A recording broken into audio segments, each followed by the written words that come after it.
देखिए, सबसे पहले आपको बता दें कि सवाल अगर आप पूछना चाहते हैं, आपका भी कोई सवाल है और पूछना चाहते हैं, तो या तो वीडियो आप देख रहे हैं कमेंट करके जो है नीचे पूछ सकते हैं।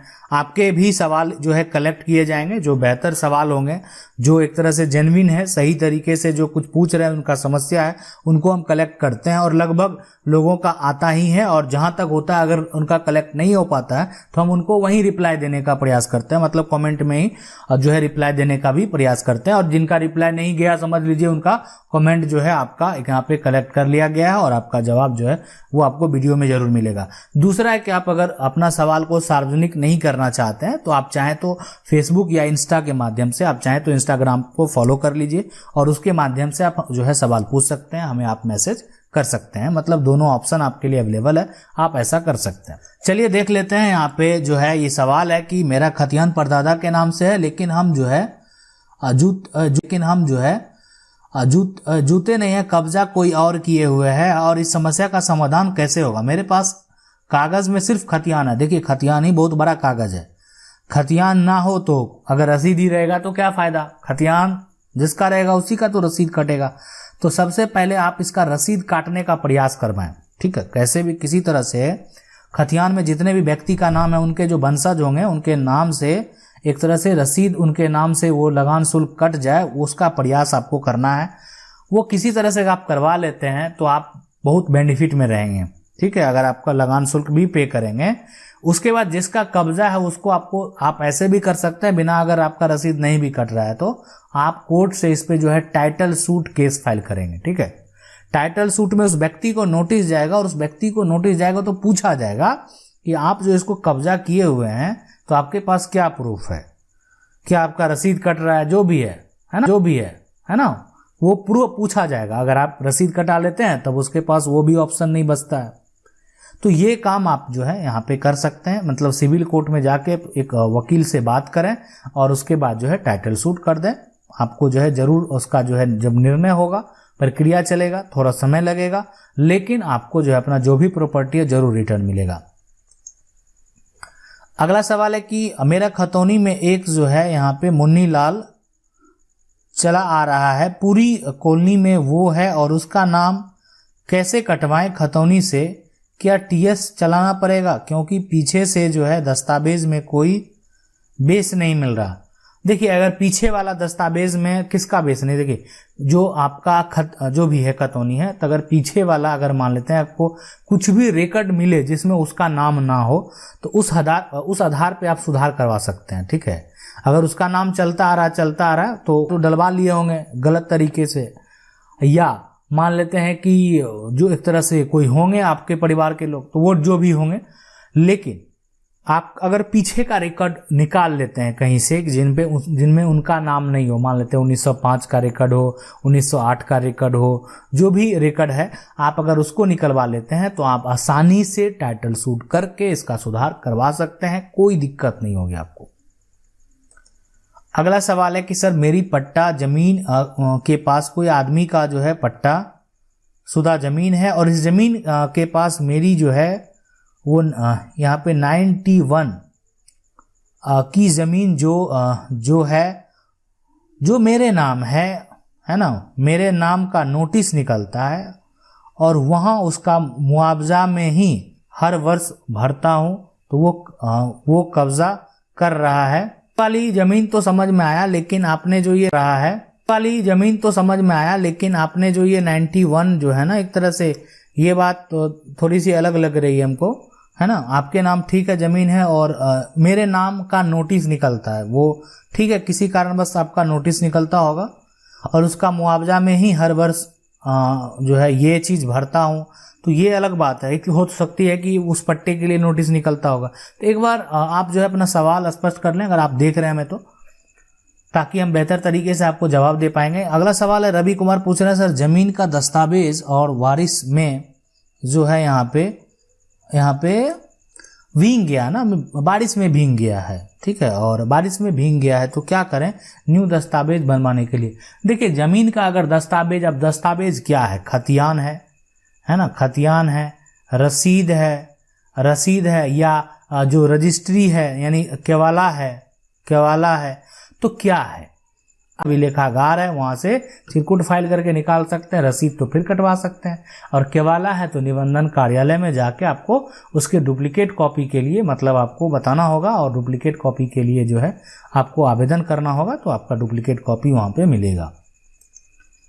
अगला सवाल है कि सर मैंने किसी जमीन की रजिस्ट्री 25 वर्ष पहले करवा ली थी, अब वो पार्टी विरोध करती है, क्या अब उस रजिस्ट्री का दाखिल खारिज हो सकता है?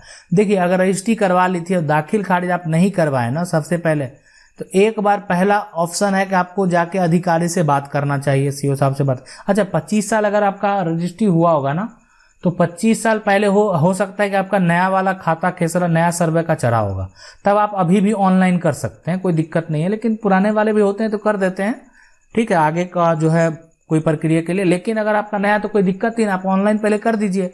ऑनलाइन करने के बाद ठीक है, रिजेक्ट हो ना हो वो बाद की बात है, लेकिन आपने ऑनलाइन आपको कर देना है। और उसके बाद सीओ साहब है, और उसके बाद सीओ साहब को, कर्मचारी को और सीआई को आपको आवेदन भी करना है, इसके लिए बात करनी है कि आपका रजिस्ट्री इतना पहले। और आप विरोध करती है तो विरोध करने से क्या होगा, विरोध करने के बाद अधिकारी के पास भी जाएंगे तो उसके पास भी वो बोलेंगे कि हाँ ठीक है था, लेकिन आप ही के द्वारा तो रजिस्ट्री किया हुआ, तो रजिस्ट्री यहाँ हुआ है, रजिस्ट्री का रिकॉर्ड भी जो है एक तरह से रजिस्ट्री ऑफिस में रहेगा। तो इसलिए विरोध करने से कोई मतलब नहीं है। आप कोई जमीन बेच दिया, बाद में उसका विरोध करने लगेगा, जमीन उसकी तो नहीं हो जाएगी, ठीक है। चलिए अगला सवाल देखते हैं। अगला सवाल है कि मेरी जमीन जो है यहाँ पे रिंग रोड पे है और 1967 में यहाँ पे डुप्लीकेट सिग्नेचर करके जमीन ले लिया है, सर प्लीज क्या करें? मैंने दस्तावेज निकाला है जब मेरे फादर की उम्र 24 साल की थी, अब उसने रजिस्ट्री करवा दिया था, तब उसने रजिस्ट्री जो है वहां पे करवा दिया था।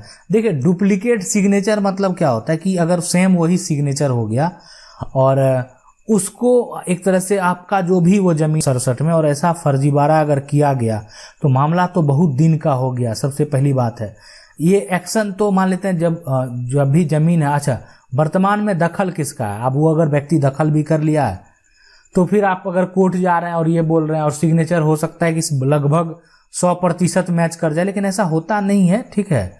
सिग्नेचर एक्सपर्ट जो होते हैं उसको बेहतर तरीके से पता कर लेते हैं, लेकिन फिर भी फर्जीवाड़ा होता है तो आपको इसके लिए जो है न्यायालय जाना ही पड़ेगा। लेकिन अगर आपका दखल होगा ना उसमें, उस जमीन पे जो है अगर आपका दखल होगा, ठीक है, उसमें अगर जो भी रिंग रोड पे जमीन है करके जमीन जो है ले लिया है, यहाँ पे ले लिया है सर, तो आपका दखल तो अगर है ले लिया तो होगा नहीं, तो दखल नहीं होगा, फिर भी आप जा सकते हैं डुप्लीकेट सिग्नेचर के लिए न्यायालय में। थोड़ा सा है इसको, जब तक वो सिग्नेचर एक्सपर्ट जो है ये नहीं कहेगा हाँ फर्जीवाड़ा हुआ, तब तक वो जो है रजिस्ट्री टूटेगा नहीं, ठीक है।